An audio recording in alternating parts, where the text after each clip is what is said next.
David Khari Webber Chappelle was born in Washington, D.C. on August 24, 1973. His parents were both professors. His father, William, taught at Antioch College in Yellow Spring, Ohio. His mother, Yvonne, taught at Howard University and later at University of Maryland while working as a Unitarian minister. Chappelle's parents divorced at age 6. Afterwards, he started alternating his time between his parents' homes in Washington and Ohio. Inspired by the show The Cosby Show and its creator, comedian Bill Cosby, David, shortened to Dave, began to pursue a comedy career. Chappelle started a stand-up career at age 14 when he was a high school student at Duke Ellington Academy of the Arts in Washington, D.C. Since he was a minor, his mom always had to escort him as a legal guardian to clubs. Dave's style of comedy has always been controversial even at an early age, resulting in constant jeering. In essence, he was once booed off stage at amateur night at the famed New York Apollo Theater. However, young Dave started winning comedy contests after a few years on stage, and by the time he was a senior in high school, he was on the road traveling for comedy jobs, excused by the principal from school so he could pursue his career. Dave Chappelle made a deal with his father. After his graduation from high school, he would travel to New York to focus on his comedy act instead of heading to college immediately. If after a year he failed to excel, he would consider college. Chappelle had learned a lot about New York's comedy club while performing with other comedians in the Washington area. He felt he had to move there to become a true comedy star. Chappelle's path to cultivating his talent as a comedian and getting onto the mainstream entertainment circuit was twofold. Some comedians had told him that Greenwich Village Boston Comedy Club was a popular spot for young comedians, so he started performing there to build up his popularity. His idea went well, and within weeks, he was performing at the Boston, not only daily, but at comedy clubs across New York. Chappelle wasn't satisfied with just performing on the club scene. He wanted to maintain an edge of street spontaneity in his career.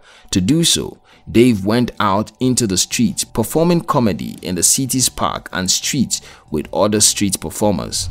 There, he met the street comic Charles Barnett, who became his good friend and mentor. Performing on the streets taught Chappelle confidence and fine-tuned his fast-paced, radical style. He was fascinated by the courage and talent of street comic like Barnett, who had the bravery and skill to court the attention of passers-by, but whose art was seen by very few. After Charles Barnett died of AIDS, Chappelle decided to create a movie about his mentor, playing Barnett himself. The budding entertainer performed at the Montreal Comedy Festival just before the end of the first year in New York. His success at the major events left little question he was bound for a comedy career. During his stand-up comedy debut at the famed Apollo Theater in Harlem, Chappelle's dedication and nerve were tested during the early 1990s when he was booed off stage. However, he won critical and public recognition for his television debut in Russell Simon's Def Comedy Jam on HBO in 1992.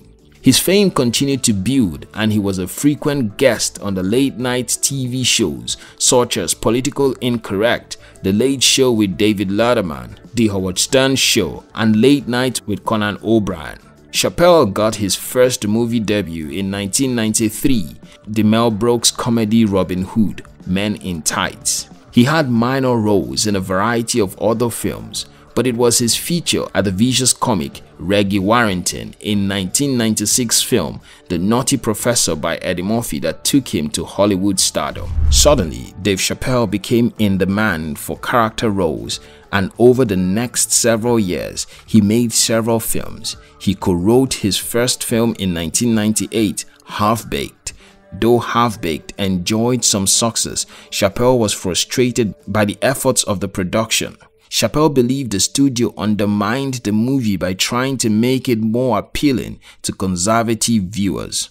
He didn't like losing leverage over his work, and his subsequent decisions will be affected by that encounter. Beginning in the early 1990s, Chappelle also dabbed in producing TV pilots.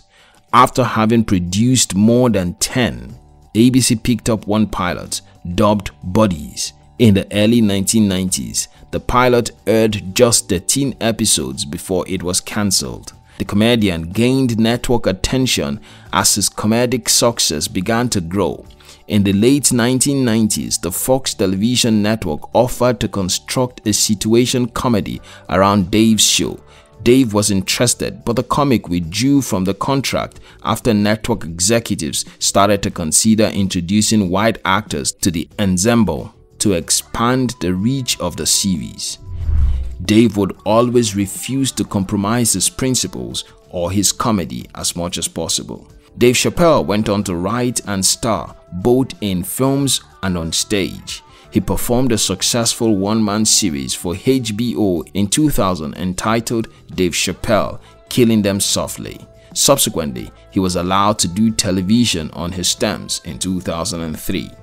Comedy Central, a comedy network, gave the entertainer his series, The Chappelle's Show, a half-hour show repeated multiple times a week, starred Dave and a group of comic characters and guests. While no topic was free from the harsh satire of Dave, racism was a significant theme of his satirical humor. While Chappelle's show is built for hilarity, the show's critiques on racism and bigotry had political undertones. Even the musical guest depicts the hard-hitting social critique of the series by bringing in hip-hop musicians whose music incorporates sharp political commentary and black culture pride. Chappelle was well on his path to becoming a megastar in the early 2000s. Chappelle's Show's 2003 season DVD soon became the best-selling DVD of all time, surpassing the iconic animated series Simpson.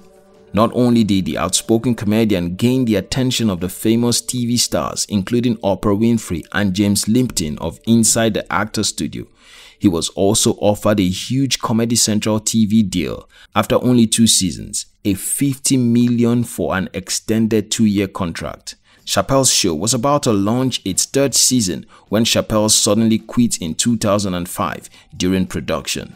He was unhappy with the course the show had taken and pressured by network executives to alter the tone of the comedy series. Chappelle left to visit South Africa. He started leading a more reclusive existence upon his return, retiring to Yellow Springs, Ohio, and having just a couple of public appearances.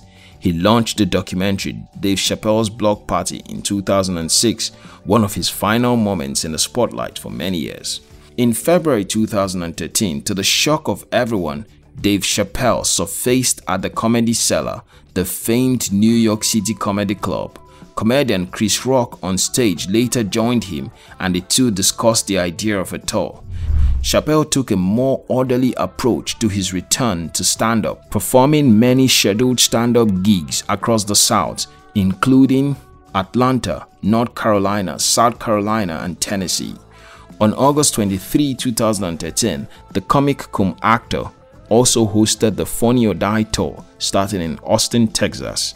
Since returning to the big screen in Spike Lee's Chirac in 2015, Chappelle produced several concert specials for Netflix in 2017, ultimately clinching Best Comedy Album at the 2018 Grammy Awards for The Age of Spin and Deep in the Heart of Texas, while Equanimity Special reviewed an Emmy Award for Outstanding Variety Special. He also enjoyed a supporting role that year in Bradley Cooper's remake of A Star is Born that saw him nominated along with Ensemble for the Best Cast in Motion Picture for the Screen Actors Guild Awards. In May 2019, Dave Chappelle was named the recipient of the coveted Mark Twain Prize for American Humor by the Kennedy Center. David Sticks and Stones, another stand-up special, attracted controversy for jokes on abuse allegations against singer Michael Jackson and R. Kelly, as well as for jokes about the cancel culture, the LGBT community, amongst other subjects. Sticks and Stones won the Grammy Awards for Best Comedy Album in 2020. At the family front, Dave has been very successful. He married Ellen Mendoza F. in 2001. And the union was blessed with 3 children: Suleiman, son; Ibrahim, son; and Sana, daughter. The family lives happily on a 65-acre farm near Yellow Springs, Ohio. In 1998, Dave converted to Islam, much to the surprise of everyone. The reason behind his conversion is yet unknown. Political-wise, Chappelle has not been active outside his provocative comedy. However, he endorsed Andrew Yang in the 2020 United States presidential election. The veteran comedian has also pursued some charitable causes. He committed his time in 2004 to Seeds of Peace International Camp, a camp based in Otisfield, Maine that brings together youth leaders from conflicting communities.